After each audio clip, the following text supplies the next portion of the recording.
I still remember the moment I first picked up Stephen R. Covey's The 7 Habits of Highly Effective People as an undergrad at Sichuan University. From the very first pages, it felt less like a self-help book and more like a quiet mentor, offering not just insights, but a promise that growth was within reach, that change was possible, and that effectiveness was not just a skill, but a way of being.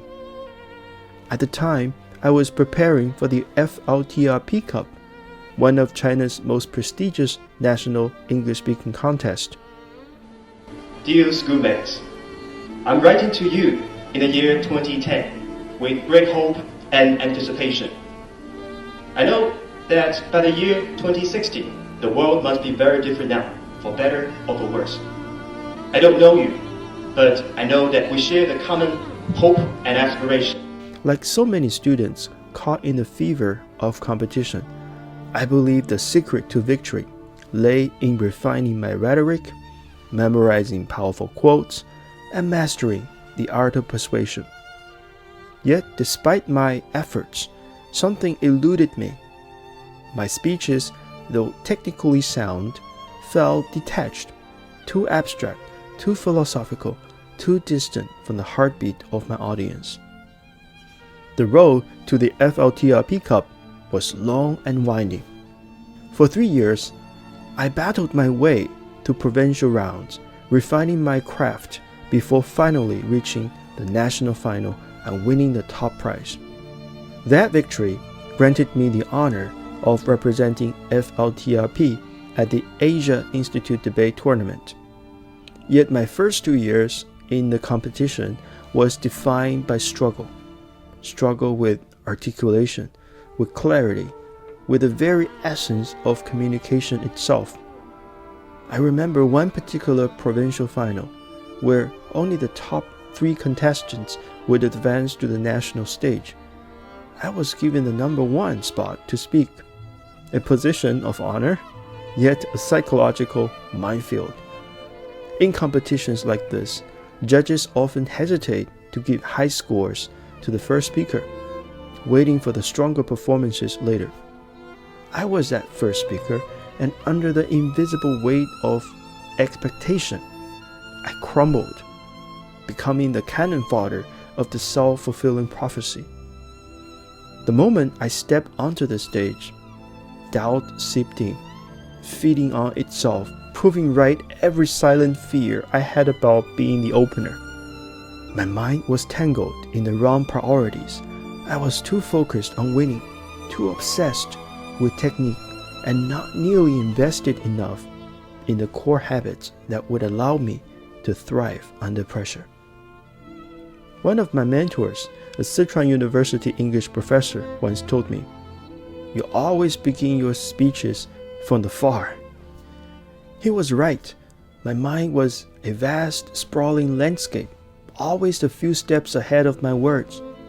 No matter the topic, I could seamlessly trace it back to the evolution of Homo sapiens or the musings of ancient Greek philosophers. Hegel and Plato found their way into every impromptu speech. I could build arguments layer by layer, yet my starting point and destination were often galaxies apart. My logic still mid-flight, while my time had already run out. I had 1,000 words at my command, but no bridge sturdy enough to carry them to my audience. I was trapped in a paradox, eager to share my intellectual discoveries, yet too inexperienced to present them in a way that truly resonated. My speeches were either refreshingly novel or utterly perplexing. No middle ground. And empathy? That was another blind spot. I was so absorbed in my own labyrinth of thoughts that I often forgot to consider how my words landed with my audience. I was so absorbed in my own labyrinth of thoughts that I often forgot to consider how my words landed with my audience. My speeches were ambitious, yes, but were they effective? Then came Covey's book.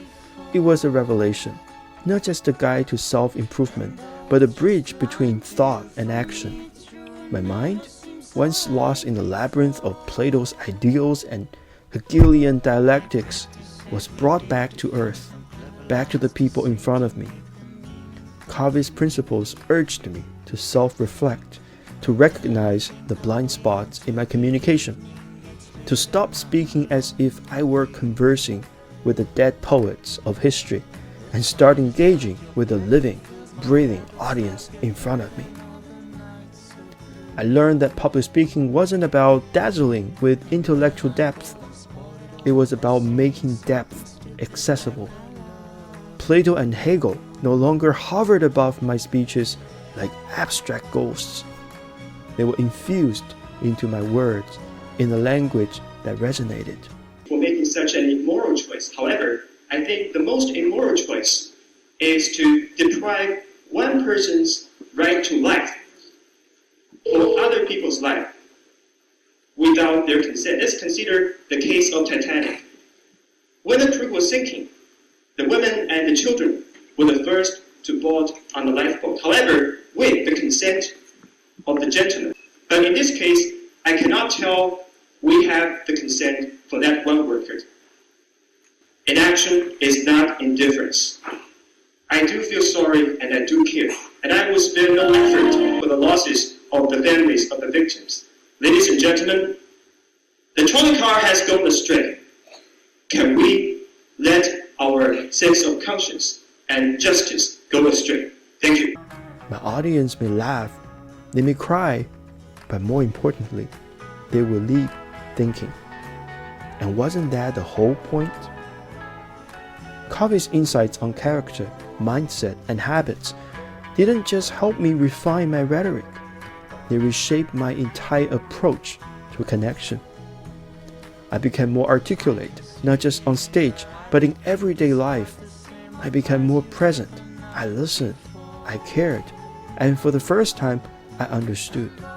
Speaking wasn't about performance. It was about understanding. It was about shared meaning. Years later, as I reflected on language learning on the whole, I saw the same principles at play. Mastering English or any language is not just about studying harder. It's about thinking differently, acting intentionally, and developing habits that make fluency inevitable. Covey's 8th habit introduced another profound idea: finding your voice and inspiring others. That, I realized, was the missing piece, the ripple effect of growth, from self-mastery to empowering those around us. In my next video, I will elaborate on the 8 habits inspired by Covey's framework. They will simply transform the way you learn English. These habits will not only make you an effective language learner, but will also help you find your voice in a world connected by words.